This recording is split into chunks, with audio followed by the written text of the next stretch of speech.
السلام علیکم ورحمۃ اللہ وبرکاتہ۔ الحمد للہ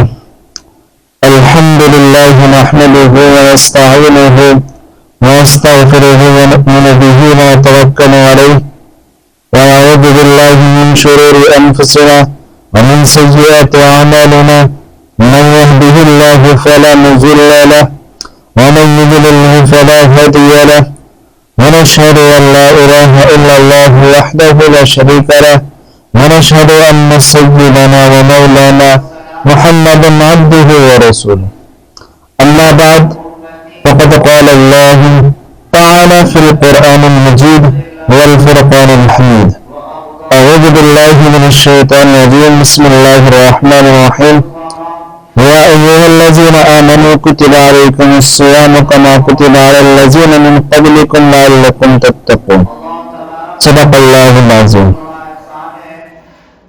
معزز ساتھیو،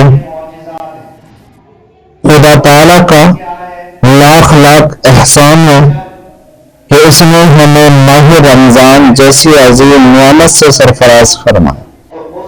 ماہ رمضان کے کیا کہنے، اس کی ہر گھڑی رحمت بھری ہے۔ اس مہینے میں اجر و ثواب بہت ہی بڑھ جاتا ہے۔ نفل کا ثواب فرض کے برابر اور فرض کا ثواب پر گنا کر دیا جاتا ہے۔ ایک حدیث کے مطابق ایک بار درود شریف پڑھے تو 1,00,000 درود شریف کا ثواب ملتا ہے۔ ایک اور حدیث میں آتا ہے جو کوئی رمضان المبارک میں ایک بار سبحان اللہ کہے اس کو اس قدر ثواب ملے گا جیسا کہ غیر رمضان میں 1,00,000 بار سبحان اللہ کہنے پر ملتا ہے۔ ایک اور روایت میں کے مطابق عرش اٹھانے والے فرشتے روزے دار کی دعا پر آمین کہتے رہتے ہیں۔ ایک روایت کے مطابق رمضان کے روزے دار کے لیے دریا کی مچھلیاں افطار تک دعائیں مغفرت کرتے رہتے ہیں۔ روزہ باطنی عبادت ہے، کیونکہ جب تک ہم ظاہر نہیں کرے تو کسی کو یہ علم نہیں ہو سکتا کہ روزہ ہے، اور اللہ تعالیٰ عبادت کو زیادہ پسند فرماتا ہے، جیسا کہ حضور اقدس صلی اللہ علیہ وسلم کا فرمان ہے کہ اللہ تعالیٰ کی راہ میں پوشیدہ 1 پیسے دینا 700 پیسے سے افضل ہے جو ظاہر میں دیے جائیں۔ اس مہینے کی ایک خصوصیت یہ بھی ہے کہ اللہ تعالیٰ نے اس میں قرآن کریم نازل فرمایا۔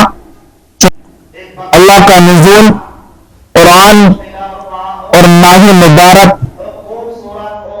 کے بارے میں فرمان عالی ہے۔ شہر رمضان الذی انزل فیہ القرآن، رمضان کا وہ مہینہ جس مہینے میں قرآن نازل ہوا۔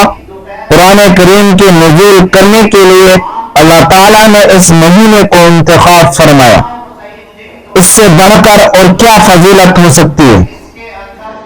کیا روزہ ڈھال ہے؟ حضور اقدس صلی اللہ علیہ وسلم نے ارشاد فرمایا کہ روزہ ڈھال ہے دوزخ سے، یعنی جس طرح ڈھال تلوار کی دھار کو روکتی ہے، اسی طرح روزہ بھی جہنم کی آگ اور عذاب سے روزہ دار کو بچاؤ کرتی ہے۔ قیامت میں جب دوزخ گناہگاروں پر حملہ آور ہوگی تو حکم ہوگا جن لوگوں کا روزے کی حالت میں انتقال ہوا کہاں ہے؟ جب وہ سامنے آ جائیں گے دوزخ ان کو پہچان کر 40 برس کے فاصلے پر ان سے دور ہٹ جائے گی۔ روزے دار کو آگ نہ جلائے گی۔ حدیث شریف کا ایک حوالہ دیتا ہوں، قیامت کے دن ایک گناہگار کو دوزخ میں ڈالا جائے گا، آگ اس سے بھاگے گی، جہنم کا دروغہ دوزخ کی آگ سے کہے گا اسے کیوں نہیں جلاتی، کیوں نہیں پکڑتی؟ آگ عرض کرے گی میں اس کو کیوں پکڑوں اس کے منہ سے روزی کی بدبو آتی ہے، دروگا اس گناہگار سے پوچھے گا کیا روزہ رکھا تھا، کہ روزی کی حالت میں مرا تھا؟ کہے گا جی ہاں۔ حضرات گرامی، ماہ رمضان کی فضائل سے کتب احادیث مالا مال ہے۔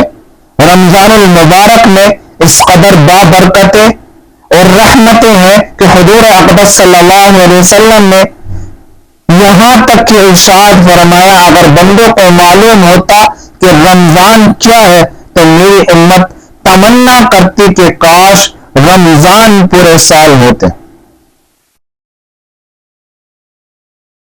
روزی میں برکت کا مہینہ۔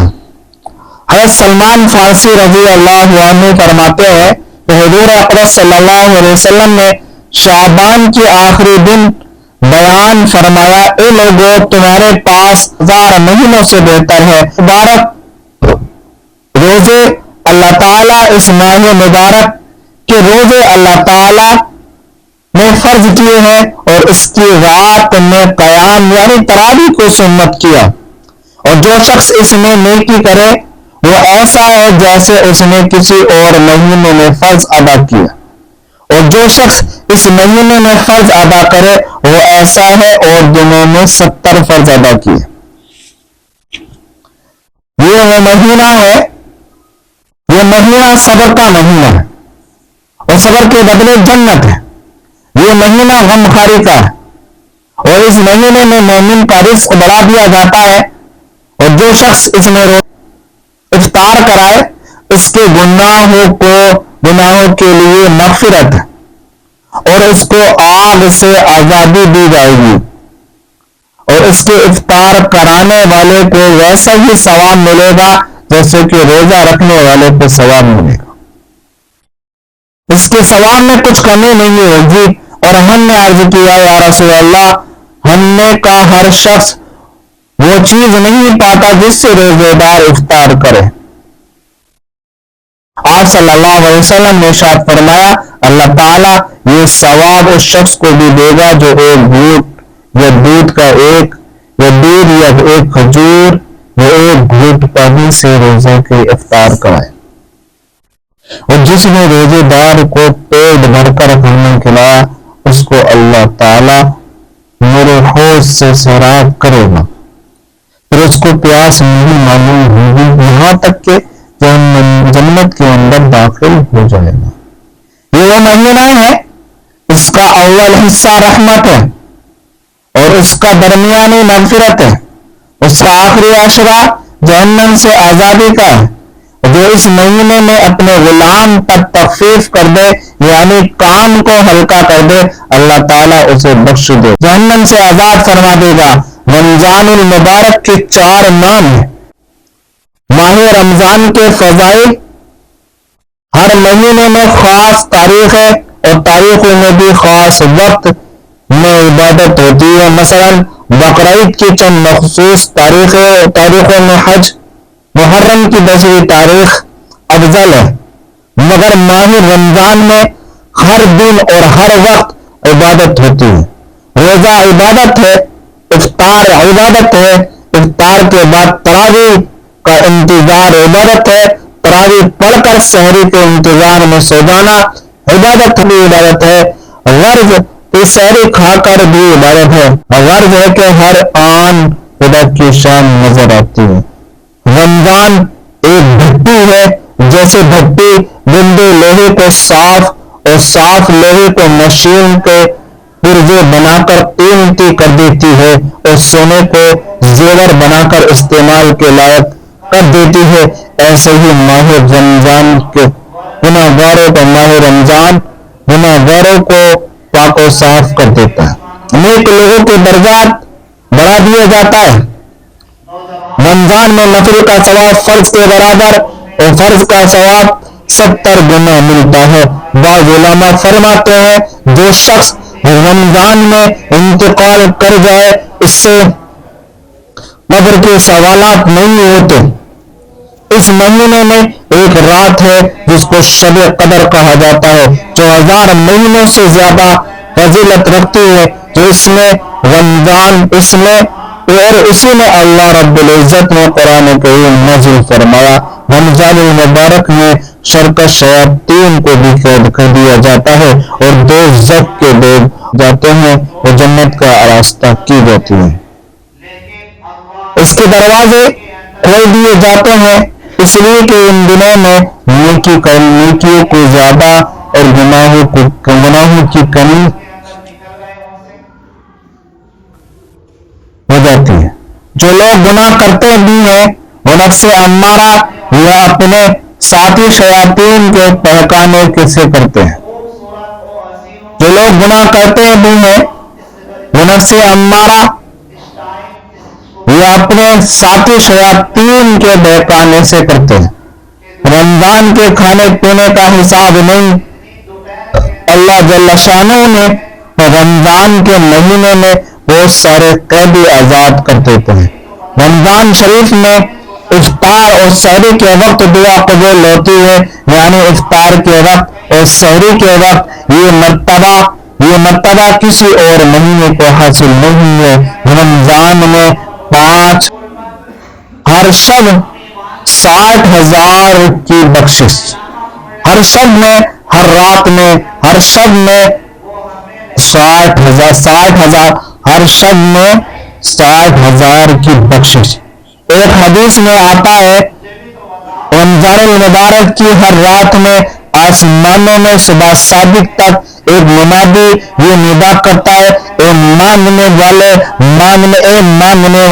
بھلائی مانگ، ختم کر اور خوش ہو جا کہ تیری دعا قبول ہو چکی ہے. اے شر سے باز آ جا، اے عبرت حاصل کر. ہے کوئی مغفرت کا طالب تو اس کی طلب پوری کر دی جائے. ہے کوئی توبہ کرنے والا اس کی توبہ قبول کی جائے. ہے کوئی دعا مانگنے والا اس کی دعا قبول کی جائے. ہے کوئی سائل اس کے سوال پورا کیا جائے. اللہ تعالی رمضان المبارک کی ہر شب میں افطار کے وقت 60,000 گناہ گاروں کو دوزخ سے آزاد فرماتا ہے اور عبادت اور عید کے دن سارے مہینے کے برابر گناہ گاروں کو بخش دیتا ہے. ایک واقعہ سناتا چلتا ہوں اور اپنی بات کو ہی ختم کرتا ہوں. بنی اسرائیل کے ایک نوجوان نے ہر قسم کے گناہوں سے توبہ کی، پھر 70 سال تک مسلسل عبادت کرتا رہا. دن کو روزہ رکھتا ہے اور رات کو جاگتا ہے. اس کا تقویٰ کا یہ عالم تھا کہ نہ کسی کے سائے میں، وہ نہ کسی سائے کے آرام کرتا اور نہ ہی کوئی عمدہ غذا کھاتا. جب اس کا انتقال ہوا تو اس کے بعض دوستوں نے اس کے خواب میں دیکھا اور پوچھا کہ اللہ تعالیٰ نے دیکھو یہ باتیں میں نے آپ کو سمجھائی ہے اور رمضان کے بارے میں بتایا ہے اور شب برات کے بارے میں بتایا تھا پچھلی مرتبہ، اور اس مرتبہ بتا رہا ہوں کہ رمضان آنے والا ہے. جیسے ہم مہمان کی مہمان نوازی سے پہلے اپنے کام کو آگے پیچھے کرتے ہیں، ایسے ہی رمضان کے آنے سے پہلے اپنے کاموں کو سیٹ کیا جائے، اپنے کاموں کو لگایا جائے، اپنے کاموں کے بارے میں سوچا جائے. کام کو رمضان منع نہیں کرتا، بلکہ رمضان کے آنے سے پہلے رمضان کی تیاری کرنی چاہیے.